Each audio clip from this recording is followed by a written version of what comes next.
Suzu, a nothing special country girl who lives in the middle of nowhere. She spends her days writing and singing music with her mom and playing uneventfully in a river with her loving family. Bitch, you really thought? We all deal with loss and tragedy in different ways. Some of us build model kits, some of us get swole at the gym, and some of us engage in self-destructive behavior. Suzu copes like most of us would, attending banging ragers, singing karaoke to songs of her favorite VTuber waifus. Yeah, Kazuna Ai goes pretty hard. She sent a mysterious link from her friend and clicks. Luckily, she's not pulled into an NFT scam, but instead the VR world known as you. A world where your true inner self is digitized. A world where Suzu becomes Belle.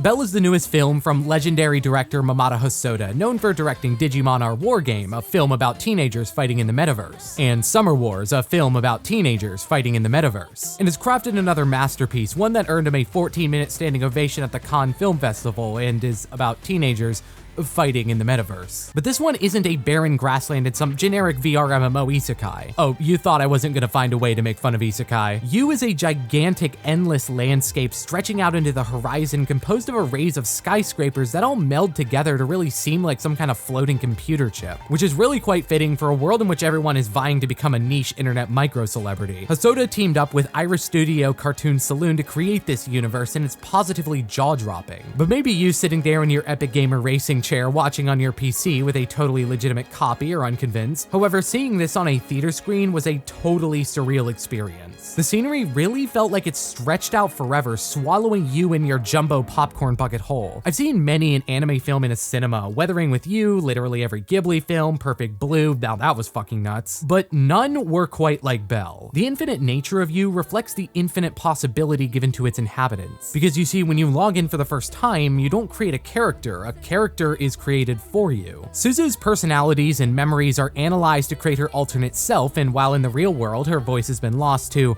yeah, that, the system of you knows exactly what she truly wants. She wants to sing.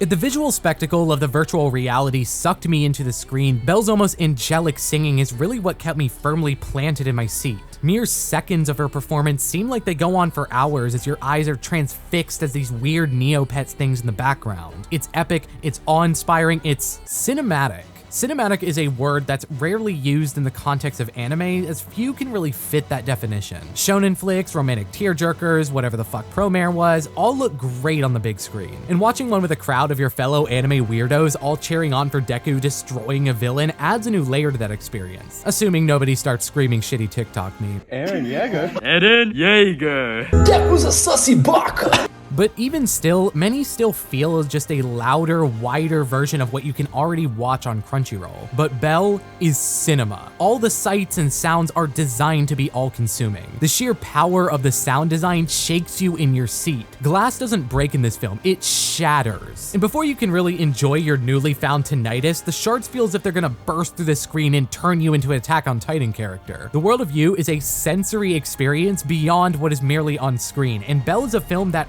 revels in that grandiosity. And it's also pretty small. Suzu's talent as a songstress turns her into a sensation in you, but back in the real world, she's just Suzu. Attending classes, studying with friends, acting like a dumbass with her crush. He obviously likes you, damn it! The animation of the real world is stunning and fluid, but everything is shot in a very claustrophobic manner. Each frame is either a close-up of characters' faces, often just Suzu herself, or completely flat, static backgrounds that really convey how motionless and insignificant her everyday life is. Damn, they really made an anime about me. Ironically, the only time the cinematography changes is when Suzu starts singing, as if she's trying to drag the persona of Belle into her meaningless suburb. It's a stroke of genius that really captures Suzu's sense of being suffocated by her hometown, as if everything is closing in on her. Because everything literally starts closing in on her, as everyone in the world wants to know exactly who Belle is. And that crushing weight of being an overnight sensation really overwhelms her. We often see our true self and our digital self as separate entities. I mean, I show up to meetings at work in a button-down shirt like I didn't literally literally dress up as an evil dominatrix in public for TikTok views. Hosoda pretty deliberately reflects in the cinematography and animation the difference between you and the real world. Where in the VR world of Belle is open, boundless, and free, the real world of Suzu is closed and static, a situation she created for herself following the death of her mother. It's a brilliant application of show don't tell to communicate the dual identity that Suzu's feeling and the conflict it's creating within her. But as Suzu's online life creeps into her every day, the pace accelerates. What's going on? Oh my god, they're gonna find out I'm Belle. Did I make any problematic tweets a decade ago? Just as she's really on the verge of having her IP dropped by 4chan, the world's attention is turned to another user, Dragon, an outlaw within you hunted by the worst villains imaginable, Reddit mods. Dragon is quickly known by another name, the Beast. Get it? Belle and the Beast? Yeah, this film is actually supposed to be like a take on Beauty and the Beast. You got the castle, the rose, the fucking ballroom dance scene. Admittedly, this is one of the weaker aspects of the movie. All of the subtext of the film is built around Suzu's conflict of identity and her journey of coping with loss. Then Kaimon from Dorohedoro rolls around and suddenly we're swimming in forbidden love or friendship. It's not really clear. The attempt to shove in the classic fairy tale really depressed the impacts of the events coming out of the second act of the film, mainly because I'm not really sure why these two characters even care about each other in the first place. Beauty and the Beast is primarily a story about prejudice and seeing past superficial qualities, but the vigilantes pursue Dragon because he basically DDoSes in the game's PvP matches like some sort of RuneScape hacker. And technically they're not wrong. Their crew even threatened to use a doxing beam they treat like fucking Avada Kedavra to expose them to the world, and frankly it's all just messy writing. But I'd be lying if I said I didn't cry like a bitch at this song. Belle's voice actor Kaho Nakamura has a singing voice so hauntingly beautiful that it not only overshadows the narrative issues with their relationship, but puts the story back into the perspective it belongs. That being Suzu learning to connect with another human being through the virtual world she's sequestered herself. I hate to sound like a JRPG NPC on loop, but these songs are mixed in such a way that they feel like they come from the heavens and not from any of the characters, which only further reduces everyone in the theater to a Takamichi Kinney. Suzu's motivation to discover who the dragon is and find out what pains him motivates her to better reach out to the people in her life she's pushed away. She understands this person is experiencing a deep trauma that she sees in herself, which is key to overcoming it. It's this blending of grand visual metaphor of Belle's world and parallel development of Suzu's character where this movie really shines. It's often drilled into our minds that the internet is a cesspit where only the lowly dregs of society go to spout whatever deranged thought comes to their mind. Actually, that's not really wrong. But Hosoda paints a more optimistic view of the web where we can find empathy in places we can't in our daily lives. His only request is to log the fuck off once in a while and extend that empathy to those in your real life. It's increasingly difficult not to spoil the events of the final act, but I will say there are two scenes that masterfully draw Suzu's character arc to a close. My basic Sakuga addicted ass was glued to the screen at Belle's final performance, an awe-striking coup de grace of cinematography, blend of CG and 2D animation, and of course her soul-shattering singing. But many of those I saw the film with were more enthralled by a nearly 3-minute static scene in a train station that equally encapsulates Suzu's flowering understanding of herself and those around her. Oh yeah, and the Dragon Dude storyline is brought to is just as satisfying of a close.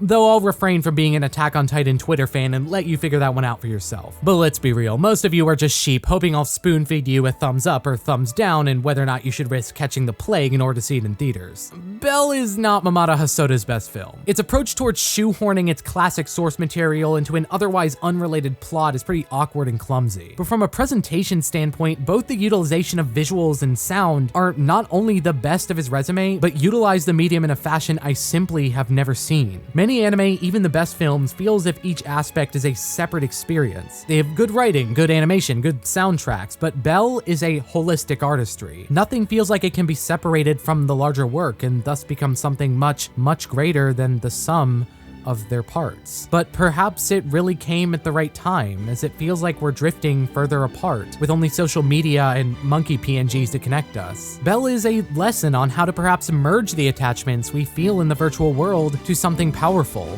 something material, and something real.